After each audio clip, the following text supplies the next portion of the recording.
John Wooden, right? The Wizard of Westwood, let's go. He had arguably the greatest college basketball player of all time, Kareem Abdul-Jabbar, who at the time was Lou Alcindor. Right after that, he had another dominant center, Bill Walton, biggest hippie in the NBA. Here's what Walton had to say about Coach Wooden.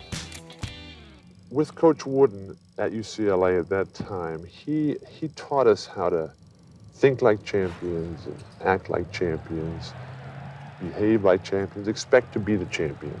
And the fact that we lost any games was quite embarrassing to us, but he never told us about who we were going to play against. We had no scouting reports. We had to send the ball boys out into the arena before the game to buy a program so we could figure out who was on the other team. Coach Wooden's ability to have you sharp for 8 o'clock on Friday and Saturday nights was unsurpassed. You can see there's a ton of respect there. The thing about Wooden is that he was a great teacher. In fact, before becoming a college coach, he taught English in high school while coaching various sports. So that's where his pedigree comes from. He was this really straight-laced guy who basically taught all the proper values in addition to being a great coach. There was a coach at the time named Digger Phelps who criticized him for working the refs. Watch how Wooden responded. Well, I think it's Digger Phelps' personality, yes. There's no official, no opposing coach or no player can ever say they heard me use profanity. I haven't at all. And I certainly have barbered officials at times, but it's in the way of calling the same at both ends, or watch the traveling, or watch this, or watch that. I do not get off the bench. And, of course, a volatile person such as Digger Phelps, he's up and down the sidelines all the time. And I never do that. Very, very rare occasion that I ever am on my feet while the clock is running. I think that it was just a statement that I don't believe that Digger could back it up very well.